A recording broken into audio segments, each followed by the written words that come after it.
Hello, everyone, and welcome to another episode of What We Can't Not Talk About, the podcast of the Austin Institute for the Study of Family and Culture. Today, we have one of those guests that make me pinch myself when I wake up in the morning, just to make sure that I really know the man, and that also I think I have the honor that I can call him a friend. Our guest today is the physician, psychiatrist, author, and most recently free speech expert, and probably also an expert on the history of modern totalitarianism, Aaron Kheriaty. Good afternoon, Aaron, and welcome on our show. Thanks, Mariana. It's great to be with you. Thank you. Thank you for finding the time to Zoom in.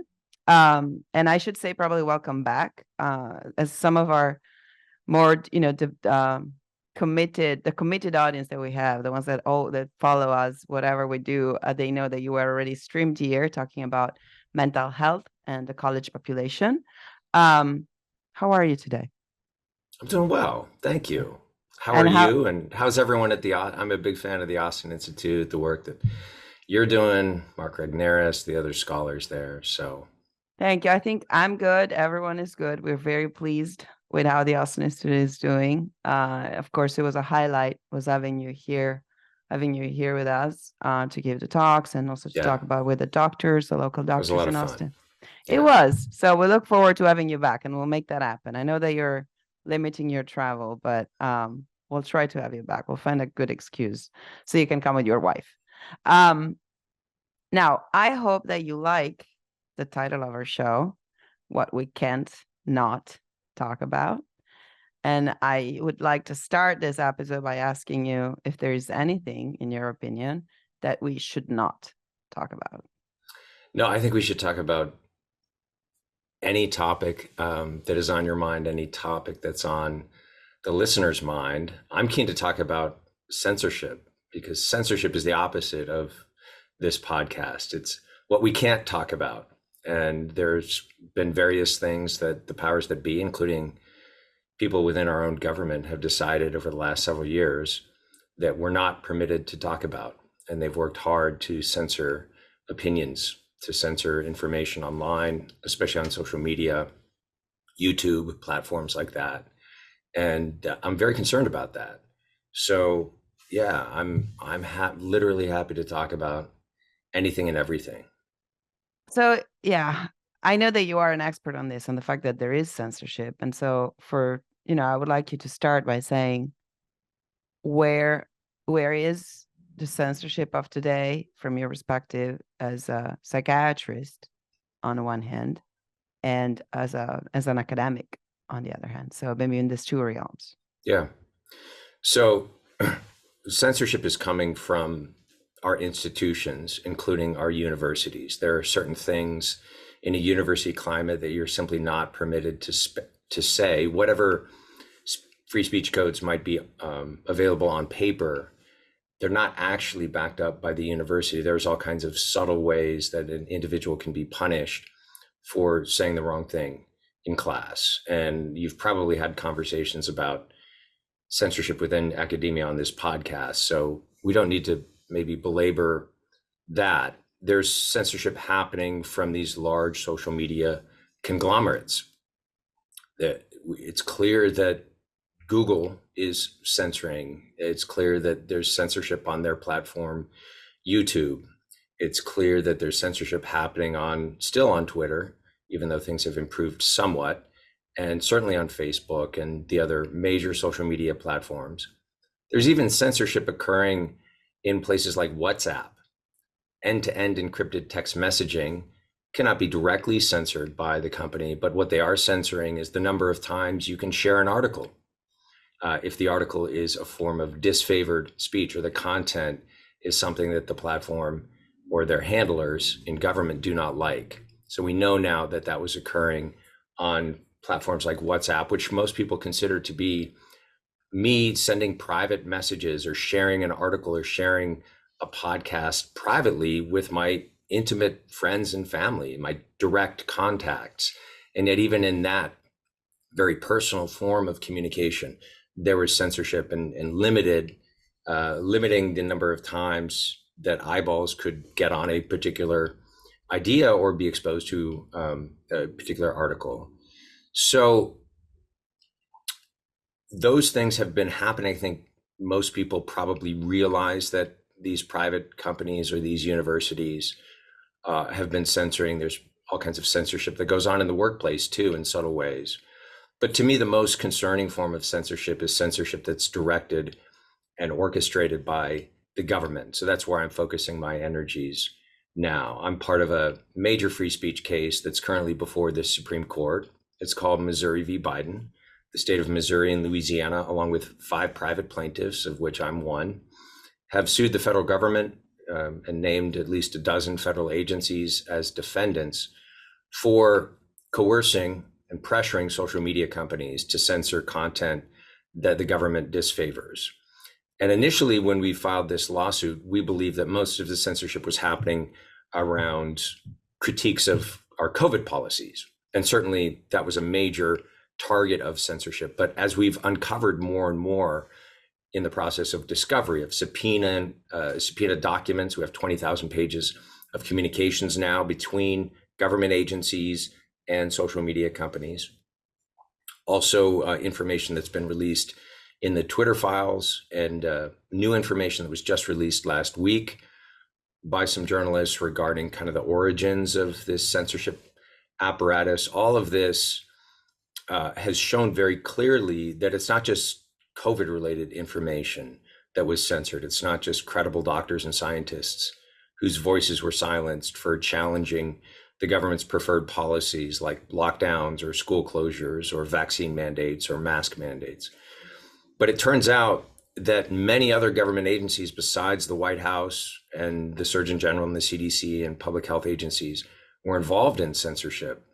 So, for example, the State Department was involved in censoring Americans who criticized our foreign policy, who criticized our withdrawal from Afghanistan or particular forms of support that we've given in the Ukraine war. Even the Treasury Department was censoring Americans who criticized the United States monetary policy, and blamed inflation on bad government policies. So you take virtually any issue of importance in American public life, and the government had its thumb on the scale. We also have evidence now that they were censoring abortion-related content, content related to gender ideology. May I interrupt you 1 second? So I'm smiling, not because this is funny. This is absolutely not funny. And I'm a big fan of your work as someone, as a lawyer, as someone who has TA'd a course in civil liberties in Princeton, and so has studied the jurisprudence of this country in free speech, as a foreigner that knows that only in this country we have a constitution where the citizens have their own rights and they just limit what the state can do, which is the opposite of every European constitution, where the state allows citizens to do something or give them rights. So, but the reason I'm smiling is that when you started off by having as an enemy, quote unquote, only your university, and we extended it to a couple of federal agencies.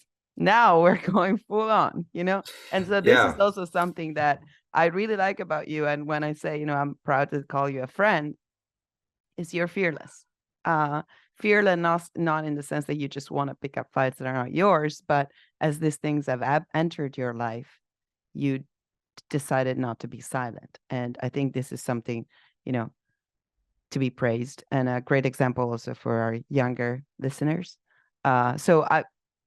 That said, how did you come across all this censorship? What was your path in discover and then becoming the expert on how we have end-to-end encrypted messages that are actually censored by people? So for me, this began when I was criticizing some of our government's preferred pandemic policies. I criticized the lockdowns in 2020 in a piece in Public Discourse, showing basically, this is me putting on my psychiatrist hat, that the mental health harms of these prolonged lockdowns needed to be taken into account, and our public health agencies and our public health authorities, the so-called experts, were ignoring these massive mental health harms from lockdowns and school closures.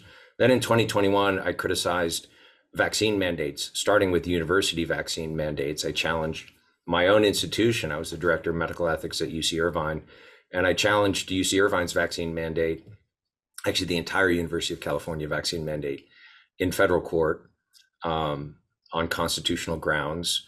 And the very first interview, it turns out, that I did after I filed that lawsuit was with an independent journalist named Allison Morrow.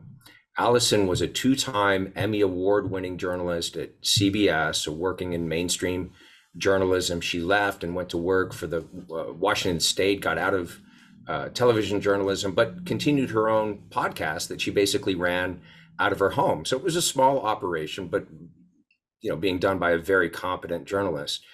And she and I did an interview just on the ethics of vaccine mandates, ethical and legal issues. I didn't talk about vaccine safety. I didn't talk about vaccine efficacy. I just talked about, from my expertise in medical ethics, the ethics of requiring this and mandating it and overriding informed consent, which is a foundational principle of medical ethics. YouTube censored that video. They took it down, which was not surprising. There was a lot of censorship going on anything related to vaccines or criticism of vaccine policy at the time. But not only that, Allison was working for the state of Washington at that point, I think for their parks department. And her employer basically told her, you take down that video off of other places where she had posted it, like Rumble. You take down that interview with Kheriaty or we're going to fire you. She refused to take down the video and ended up losing her job. I ended up losing my job at the University of California as well. So both of us were both censored and fired simply for having a conversation and raising public questions about this particular policy. If I may, were you fired because you just expressed an opinion, or was there an attempt at convincing you to rephrase your opinion? Like, well, how did that? So I was allegedly fired for noncompliance with the vaccine mandate that I was challenging in federal court. So I was allegedly fired for not getting the vaccine, but I say allegedly because twice the university rejected my medical exemption signed by my physician. And I know as a fact that they made accommodations for other faculty members to work remotely during the pandemic in order to allow them to decline vaccination. And in my case, I already had natural immunity from having acquired COVID early on in the pandemic. I knew that the vaccine carried some degree of risk, but really no benefit since I already had robust immunity. And that was my reason for declining it. And I also wanted to challenge a policy that was steamrolling other people, that was causing nurses that I had worked with for 15 years to be fired. Nurses who had worked every day during the pandemic, but had concerns about the vaccine were getting fired. Students were getting kicked out of school because they had concerns about the vaccine and they felt they were in a low risk group in terms of COVID risks. So I didn't like the fact that this policy was steamrolling anyone who raised their hand and asked questions. I didn't like the fact that this policy was overriding that principle of informed consent, which I taught in lecture 2 every year in the required ethics course for the medical students. There is something interesting that the title of our podcast comes from the title of one of Professor Bujaczewski's most famous books. It is a double negative, right? What you can't not know. Yeah, great right. book. And so the voice of conscience. And somehow your story tells me that it was the voice of your conscience just made you, urged you to speak, right? Like the fire burning. What I can't not say. Right. Right. That. So I don't know if it's fearlessness or insanity, but I was bothered honesty? by the fact Can it be that honesty? I had been fired. I was a bit bothered by the fact that I had been censored so many times and I had been throttled on many of these platforms. That was only one occasion among many, and there's much more subtle forms of censorship that were happening on places like Twitter as well. And so when we started getting hints that it wasn't just the private platforms that were doing this, but they were doing it at the behest of the government, then that's a clear First Amendment violation. The government, in this case, set up some government cutouts, what some people have called government organized NGOs or gongos, places like the Atlantic Council and Graphica and the Stanford Internet Observatory and an outfit up at the University of Washington that looked like private entities, but actually they were staffed by former military and intelligence officials. They were funded by the federal government, and they weren't actually doing legitimate, university-based research on disinformation, they were directly engaged and involved with censoring individuals online. So this whole, what journalist Michael Schellenberger called the censorship industrial complex, really got up and running. It started to be built around 2018 in the wake of the Trump election, in the wake of Brexit in Great Britain. The kind of anti-populist reaction to those basically adopted censorship as one of its methods. So this started ramping up around 2018, but really accelerated during the pandemic. And so a lot of the censorship was focused on the 2020 election, followed immediately by COVID-related censorship in basically 2020, I would say till 2022, but even some of that is ongoing into this year as well. And part of what is incredible and also speaks to the value of your current work is the fact that you name all these agencies and organisms. And I know that I can find more information if I follow your Substack and a few other people's Substack. But I know that if I Google, I won't find much. Right? Like, that's right. If people look for information independently without knowing what to look for, there is no way. So there is this awkward situation where it feels like nobody's learning anything because we can always Google whatever we want, right? So we live in the age of massive information, just a click away. But then that's not true. No, it's not true. I mean, one of the forms of censorship that we're seeing is deboosting certain search results. So rather than having a sort of organic system where articles have the chance, or studies have the chance of, going viral or getting a lot more attention just based on the intrinsic interest that the population has and the number of times that people share this information. Instead, there's information that's really not allowed to gain traction. You're not going to find it in the Google search results. It's going to be literally on page 19 of the Google search results, even though it might actually have more web page views or more shares than something that appears on page 1 of the Google search results. But certain ideas basically are the whole online information ecosystem is curated so that certain ideas are almost impossible to find unless you know exactly where to look. I'm going to follow this guy's Substack, or I'm going to find this particular article in this particular And by doing so, spot. I mean, at least for our generation, I would think, if something is number 19 on your Google search, some part of your brain already tells you, oh, that's probably not relevant, or it's probably not true, right? Like, that's exactly right. That's exactly right. Yeah. So the novelist Walter Kern, who has a podcast with Matt Taibbi, one of the journalists who's done a lot of work on this, has a great metaphor. He's a novelist, so he's very good at metaphors. He says, basically the way the censorship apparatus works, it's like mixing a record. So you have sophisticated AI that is basically scraping data constantly from the internet, from search results, from Twitter, now known as X, Facebook, YouTube, and so forth. And this AI software can literally see what ideas are gaining traction, what ideas are taking hold.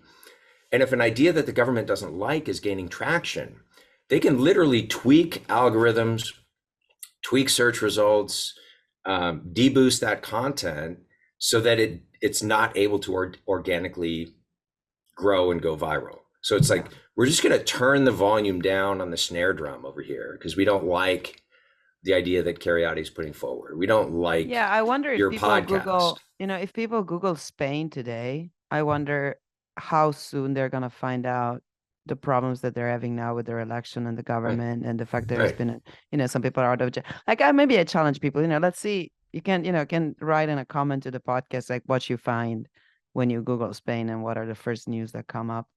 It would be an interesting experiment to do, in real time. Yeah, you can say the same thing about Argentina. I mean, there's a lot of information that's basically being controlled and curated for you. And they can also turn the volume up on information that wouldn't organically grow on its own merits. It's like, we need more cowbell. So we're going to ramp up this idea that's not gaining traction by boosting it everywhere. Yeah, the one time you made a mistake in a short article and you had to, retract one sentence. So that's going to be number one, right? Yeah, exactly. I would like to talk about your amazing book. because there's a lot more there than your personal story and the COVID policies. I think that in your book, The New Abnormal, there are a lot of facts that then become theories and can be universalized. So again, the title is The New Abnormal, The Rise of the Biomedical Security State. And the first question that I have about this is, when and why did you write it? Yeah. So I wrote the book shortly after I lost my job. And the book was an attempt to make sense out of what happened during the pandemic. Because what happened during the pandemic was not grounded in good science, was not grounded in sound public policy, was not grounded in any of the pre-2019 pandemic planning leading up to the emergence of this novel virus. And yet the world suddenly adopted very harmful and totally untested policies like lockdowns and school closures in 2020, vaccine mandates and vaccine passports in 2021, the universal masking, especially of small children, that had known harms and little to no benefits. And what I was trying to do is understand, okay, if you just look to science or public health or sound principles of public policy to make sense out of what happened, you're not going to be able to make sense out of it.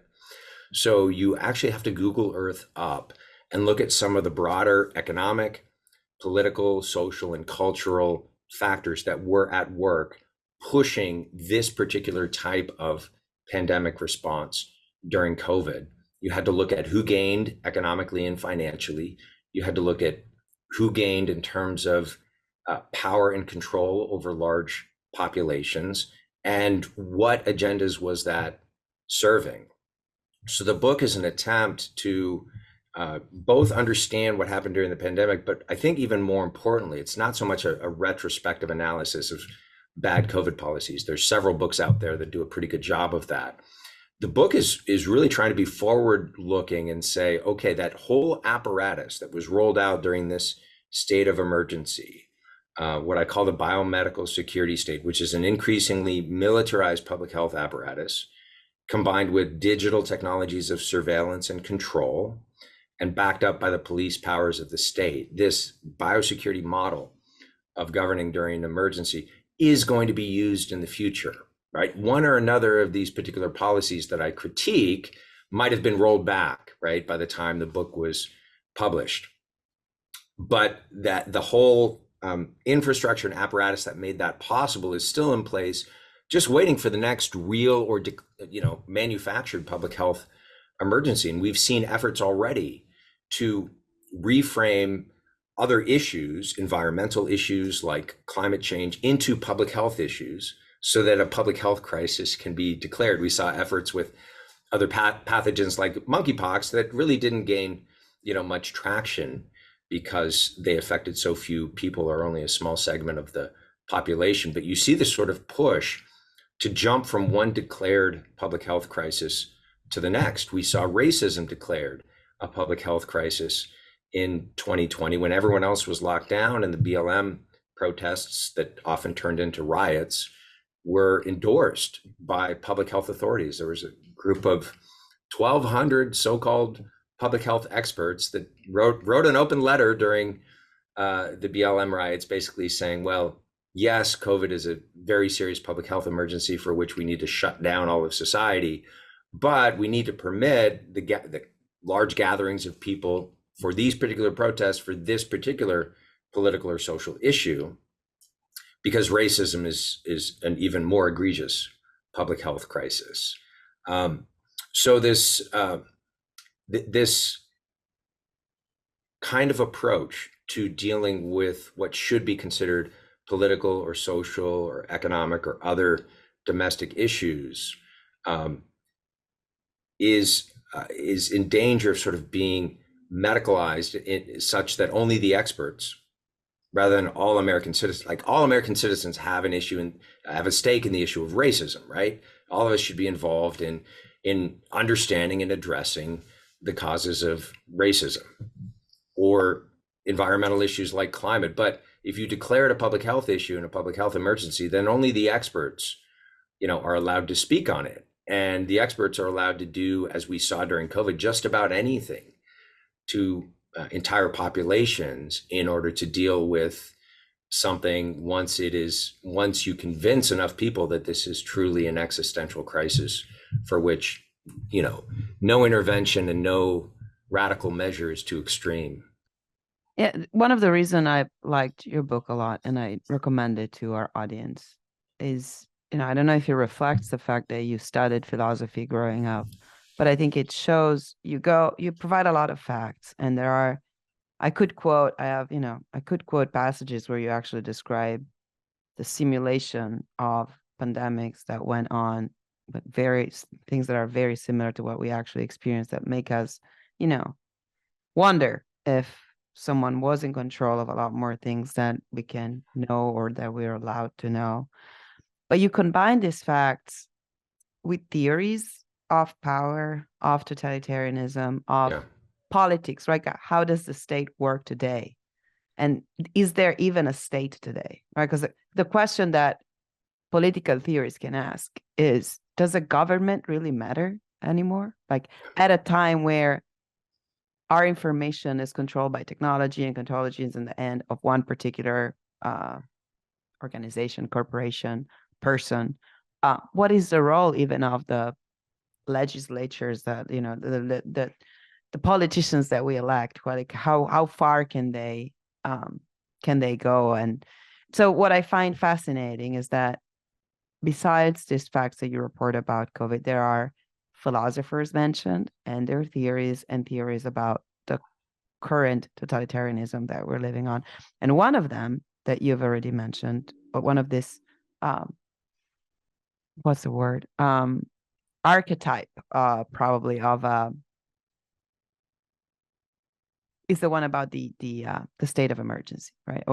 Or the state of exception. And I was very proud that there are two philosophers that you quote extensively that share my nationality. Yeah, both Italian. I drew heavily on the Italian philosophers for and I have a lot of reasons why I'm happy to be on a green card, and I hope that interviewing you is not going to put it at risk. But so I'm not fond of everything Italy has been doing, but I must say that you both Del Noce, that we've discussed already on this podcast, and Agamben have been, Italians that I've studied in my earlier years, and in particular Agamben with these theories of the homo sacer being this figure in Roman law of this sacred at this meaning of both being dedicated to the gods or cursed. Yeah. And so the homo sacer is this person that is basically canceled before there was a canceling, right? So you are within the law because you've been canceled, but you are outside the law because you have no right. And he talks about the biosecurity state. Yes. But you use Agamben, and you use his theories to talk about this biomedical security state. So how's that different? I know you were mentioning it, but since the concept is a little difficult, maybe we need to go a little slower for. Yeah, so I did draw on Agamben to talk about the biosecurity or the biomedical security state. I would use both of those terms more or less synonymously, but certainly the medical establishment was intimately involved in supporting and endorsing all aspects of our COVID response in the United States and abroad. In the agencies that govern the practice of medicine in the United States, the FDA, the CDC, the NIH, which funds most of the biomedical research in the United States, were also intimately involved in our pandemic response. Even though the response itself was at the top of the org chart, was not the Department of Health and Human Services, where we find our public health agencies. It was the Department of Defense, actually, and FEMA, and agencies that are usually responsible for coordinating military interventions, or at the very least disaster relief interventions. And so I draw on Agamben heavily in his concept of the state of exception, and or what we might call the state of emergency, which is the ability of the sovereign. And Agamben draws on another political philosopher, Schmidt, who basically defines the real locus of power, the real sovereign in any society, regardless of what the Constitution says, is the person who's empowered to declare the state of exception or the state of emergency, that in wartime or pandemic time, we're allowed to bracket the rules, which is exactly what happened during COVID, when at the national level, the Secretary of the Department of Health and Human Services, a man named Javier Becerra, with the endorsement of the president, declared a federal state of emergency that lasted over 3 years, long after COVID deaths and hospitalizations were any longer an issue. And at the state level, the governors and their public health delegates also declared states of emergency that lasted in some states for several years. And basically what happens when a declared state of emergency goes into effect is, at the federal level, for example, the president gains 128 additional extra constitutional powers that he wouldn't otherwise have, including access to emergency funding. Now, in the separation of powers system in the United States, Congress controls the purse strings. So if the president wants to fund something, he has to go to Congress with hat in hand asking for allocations for this or that agency or this or that project. But under a state of emergency,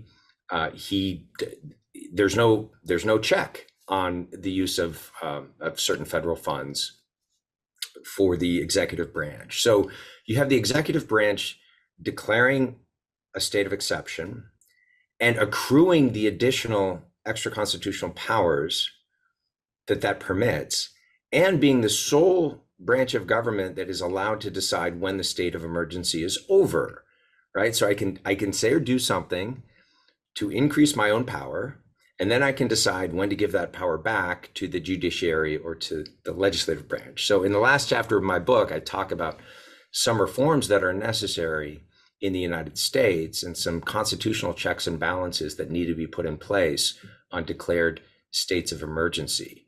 So Agamben was very useful there because he's done all the theoretical legwork on the state of exception and how it functions within otherwise democratic or representative governments. And he's basically shown that since World War II, the state of exception has become more and more the norm, right? More and more Western countries are operating in this way for more and more areas of public life, which is gradually eroding, the ability of constitutional republics to function the way they were designed to function, with appropriate checks and balances. Yeah, and I think that Agamben is a man, he would consider himself a man of the left, as far as I can recall. That's right. Right. He started. Yeah, he was a darling of the left during the War on Terror because he, in my opinion, appropriately criticized basically the emergency actions that were taken in the wake of 9/11 in the United States that increased the government powers of surveillance and control, and the establishment of the Department of Homeland Security, the Patriot Act, which was actually promulgated only a couple of weeks after, this 1,000-page piece of legislation that no one read, that basically gave the government increased exceptional powers of surveillance and control over populations. That began to build the infrastructure that around 2011 started to pivot away from the War on Terror and more toward biosecurity, biodefense, war on emerging viruses that led up to the kind of militarized public health response that we saw during COVID. Yeah, and I think he became immediately controversial in Italy by declaring immediately that there was no such thing as a pandemic, and exactly describing that we were living under another state of exception, as did another left-wing philosopher, Italian, Massimo Cacciari, that I also think got, a lot of hatred for having expressed this opinion. It's interesting, though, that these are philosophers. Now this, I also like the fact that you report, even in your book, the numbers from the CDC of actually how many people died of COVID, and they're low enough to understand that it wasn't just a philosopher's idea, the fact that there was no pandemic that warranted. Yeah, that's right. Right. So it's also a scientific take that. Yeah, if you correct the bad statistics that came about as the result of basically overcounting COVID, hospitals were incentivized to overcount COVID because they got more money from Medicare, which is their main source of revenue, for anyone who was being treated for or who died with COVID. So they stopped making a distinction between just having a positive COVID test, which already was overcounting things because of, for technical reasons that we don't need to get into, the cycle thresholds on these PCR tests were way too high, and you were getting a lot of false positives. But you also had people like a young woman that I saw at UCI was hospitalized for suicidality. She was in her 20s. She was perfectly healthy. She had a positive COVID test, but virtually no, like maybe the sniffles, virtually no symptoms. She was isolated on the medical wards, and she was considered a COVID case, even though she was in the hospital because she was suicidal and actually should have been on a psychiatric ward rather than on the medical ward. But, you know, that's a perfect example of the overcounting of COVID hospitalizations or the overcounting of COVID deaths. Someone who died of something entirely unrelated to COVID while they were in the hospital, who happened to have a positive COVID test at some point during the admission. And so once you take away those numbers, and once you recognize that basically COVID death rates for people under the age of 50 are very similar to the mortality that we see for influenza. So if you're under 50 years old, this is a virus basically analogous to the flu. If you're over 65, 70 years old, it's a virus that carries higher mortality rates. So there was a small subset of the population, the very old and frail, especially those with medical comorbidities, that were at more significant risk, 4 or 5% risk of mortality from COVID. But basically everyone else, we were dealing with something analogous to the seasonal flu.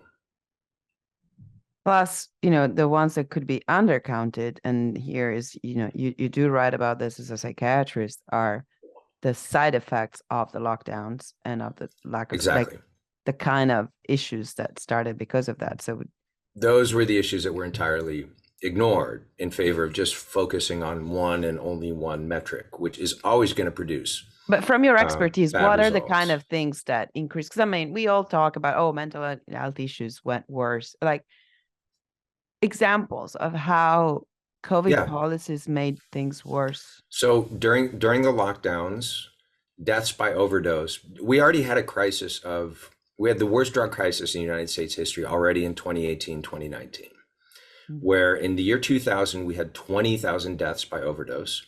That had risen to 70,000 deaths by 2019. So it's a very serious drug crisis and drug overdose crisis. That number, 70,000, jumped to 100,000 the following year during lockdowns.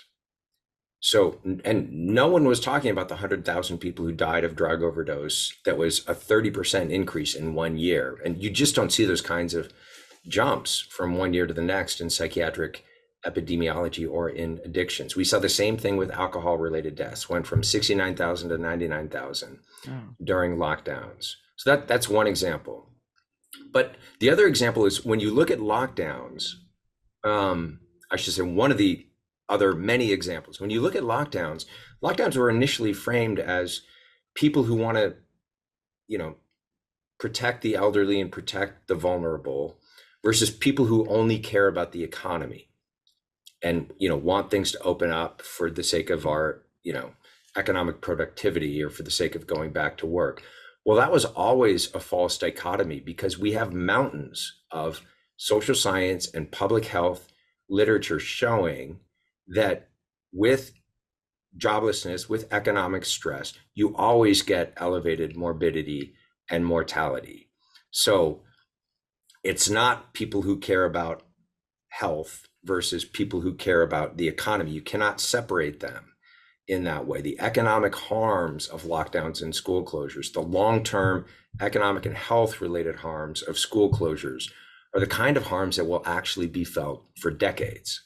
There's other examples too, right? When you couldn't get various medical services in 2020 because hospitals and healthcare institutions were focused only on COVID, you had missed cancer screenings, you had missed primary care appointments for, you know, routine things like diabetes or heart disease or whatever. So yeah, we have seen increases in all-cause mortality, which is a much better number for public health officials to be looking at than just COVID-related deaths. You want to know about the health of the population as a whole, you have to look at things like all-cause mortality and are the policies that we're introducing having an impact, positive or negative, on the overall health of the population. And that Or how has to be many defined broadly. or how many new kids are born, right? That the health of the population is not only determined, like there are Exactly. so many other factors. Yeah. The law of unintended consequences, right? So there is it Yeah. looks like this hubris of power to want to control Yeah. one thing, but And humanity is a little too complex to I be. should say they may have been unintended consequences. I'll give everyone the benefit of the doubt that nobody wanted to harm people with our COVID policies. But they weren't unforeseen consequences. My colleague and co-plaintiffs, Jay Bhattacharya and Martin Kulldorff, for example, the authors, two of the authors of the Great Barrington Declaration, laid out a better public health plan in that particular document, and they were throttled and censored for it. We now know they were censored at the behest of Anthony Fauci and Francis Collins. Francis Collins being the director of the NIH at the time, who called for a swift and devastating takedown of the premises of the Great Barrington Declaration, which were simply the premises of universally recognized public health principles up until 2020, when everyone threw out the rule book. And the authors of that have been vindicated. But you weren't able actually to find much of the information from critics of the policies in 2020 and 2021. And we now know that's because of government-related censorship. So you got the false projection of a scientific consensus, where in fact there was very deep and meaningful scientific debate that needed to be aired out publicly. It made me think that, you mentioned Fauci. Some of the things, again, that you mentioned in your book seem too crazy to be true, of the simulations, of the idea, what if there's a new coronavirus? Or what if we try to do lockdowns? Of like these things that happened before COVID, before the first case. And someone even saying, oh, but what if people will start thinking that this thing came out of our lab? Engineer in the lab, yeah. They ran a tabletop exercise to deal with that eventuality too, before anyone had heard of COVID-19. I can't read the book to our audience right now because there are too many passages that I would like to read to them, but I'm just going to invite them to read it for themselves. And you do a good job, I think, in giving the benefit of the doubt to everyone, but just telling, the facts the way you were able to discover them and to uncover them. And so I really thank you for having done this exceptional work. On the state of exception, you add, to what Agamben said, you add, and this, I would bring your own expertise, the fact that we live in the digital technology world. And so you have this last chapter of your book, the epilogue, that when you imagine this scenario, that is actually something I also thought of a couple of times, like of doing something thinking nobody's watching you, but then, everything is recorded, all your movements are recorded. And so one day anyone can blackmail you for one thing you did on a Tuesday evening while you were not in your hometown. But then you couple this with this religion of science, and this is where I would like to hear a little more from you, like as a doctor, but also someone who believes in the Hippocratic versus technocratic medicine, right? You stress the mistake we make in having this new religions of science. So could you speak more to that? So I talk in the book about scientism, which is, you could think of it as the religious conception of science, and you can also think of it as the totalitarian conception of science. It's the premise that, first of all, science is the only valid form of knowledge, which is not a scientific postulate. It's a philosophical assumption that's smuggled in the back door of scientism. So scientism has to be sort of dishonest and mendacious because it has to hide its basic first principle. But this idea that knowledge coming from other spheres like ethics or religion or philosophy, anything that's not empirically verifiable using the methods of science, is sort of just ruled out, right? We're not going to talk about that. We're not going to introduce that into public debate. We're not going to consider it like real knowledge. So like all totalitarian regimes, this is what totalitarian systems do. Scientism monopolizes what counts as knowledge and punishes anyone who attempts to put forward information, arguments, ideas that is not grounded in that particular ideology. Scientism has to be distinguished from science itself. Science is a collection of methods for investigating the natural world that can yield very fruitful results, but the results of science are always provisional. The characteristic feature of a scientific theory is falsifiability, right? You have to be able to say, if the following were to be found in an experiment, my hypothesis would be disproven. But what happens with scientism is that you create a sort of priestly class of so-called experts. And of course, it's always those in power who can anoint various individuals to be the experts that we have to listen to, right? So not even all scientists have power within a system characterized by scientism, like we saw during the pandemic. Only the ones who have been anointed by the powers that be.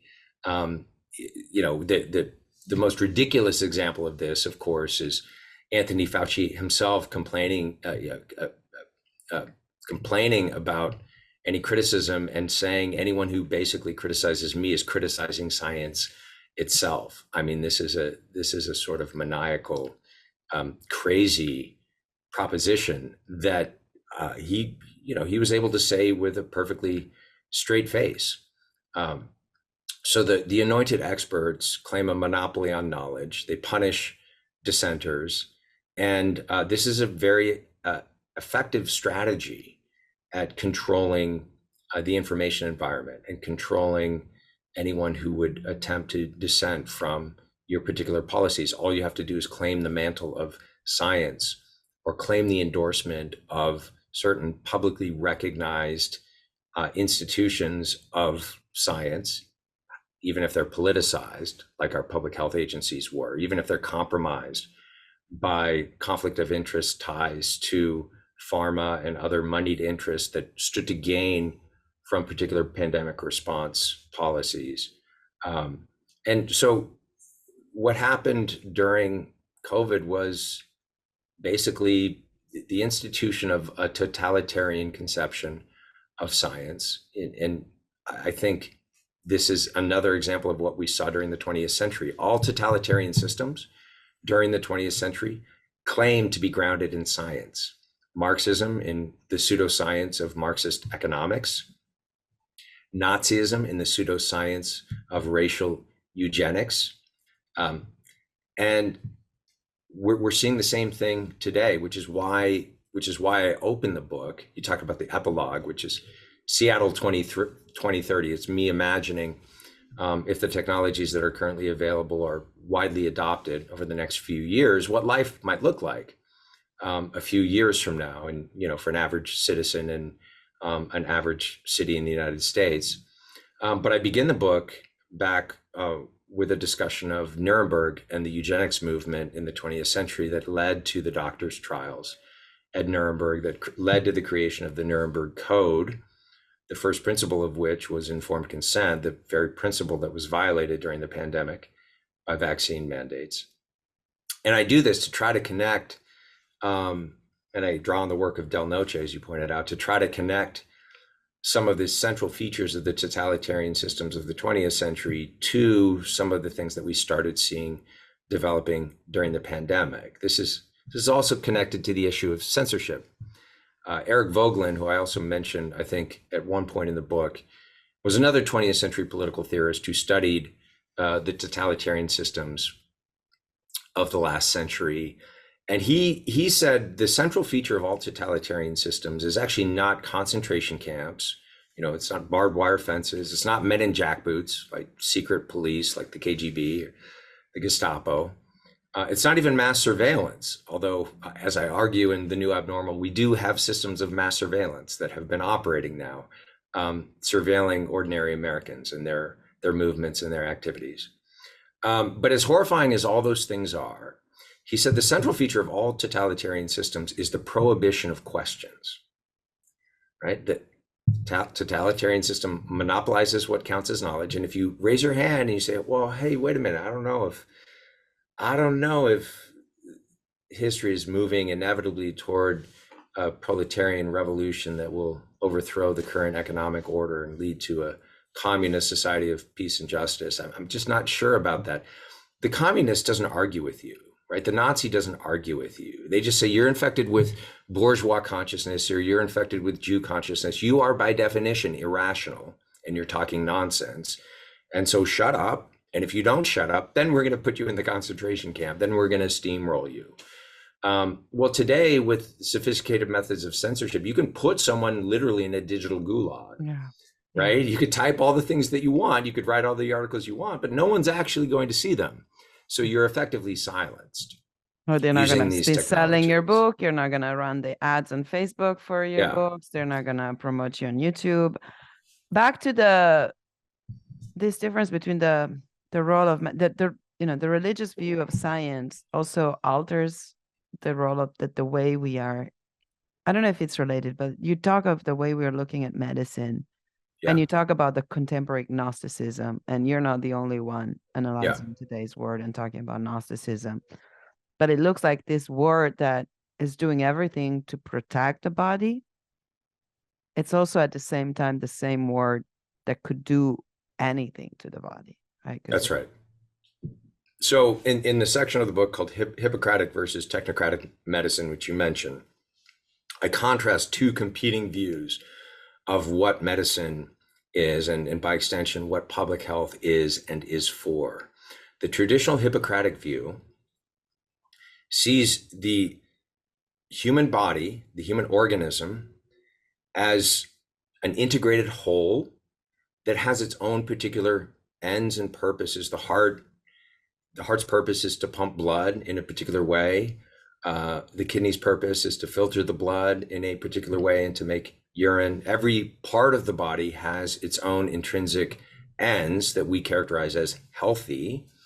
And the body as a whole, when these things are working in unison and functioning as an organic whole, also has its own characteristic health.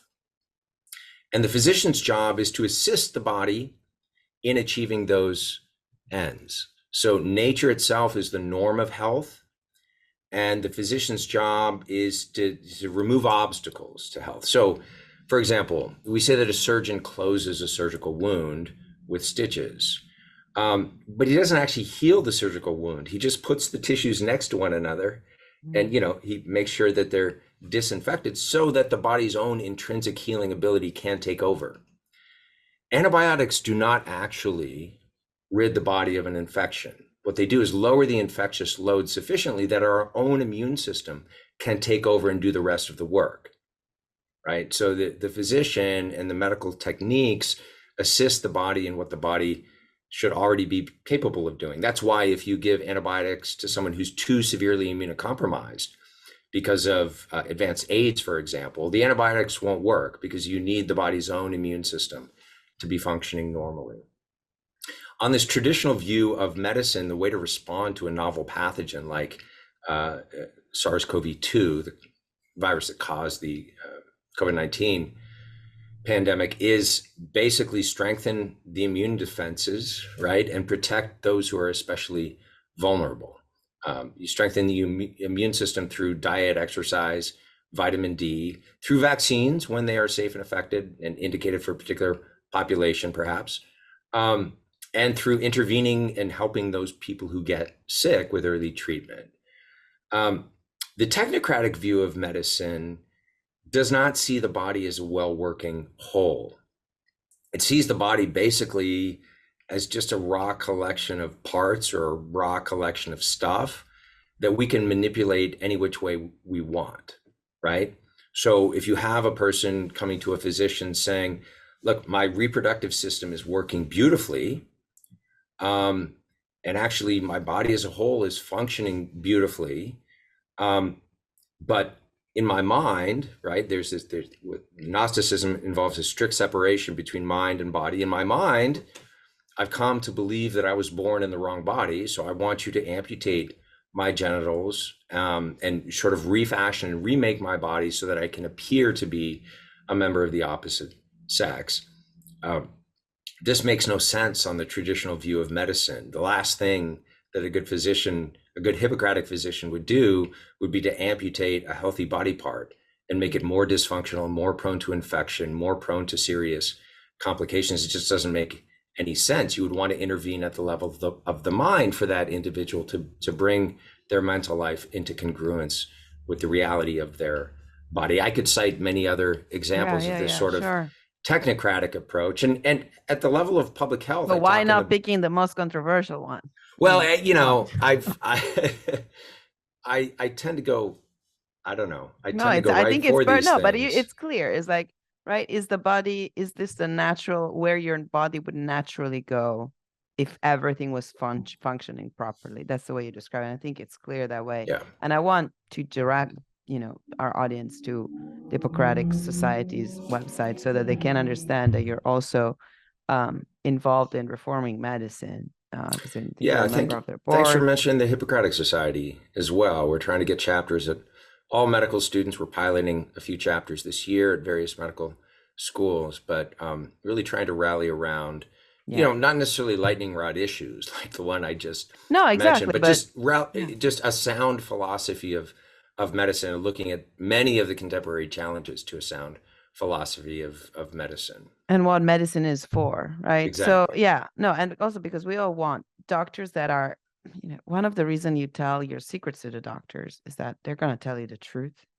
in Exactly. response. So we all You would want hope. doctors that are free to Yeah. tell us what they really think, and we want doctors that are treating our bodies as healthy parts of who we are and not just objects that can be manipulated. So because this is, I think, everyone's hope, I, have a further reason to appreciate your work and your dedication to this topic. There are a thousand different things that I would like to ask you, but you're a busy man and you've already dedicated us a lot of time. I only want to close with one question that has been on my mind, and I'm curious if you have a particular insight as a psychiatrist. So you talk about the digital technology of today and how this can be a big problem in this mass surveillance system that we live in. But it's also the abolition of privacy. Yeah. The abolition of privacy, that has been misused as a term, in particular in this country, to make everything possible. At the same time, we live in a world where there's nothing private. At the same time, we had the secret with doctors and lawyers and priests forever. It's always been there, right? Something was secret about it.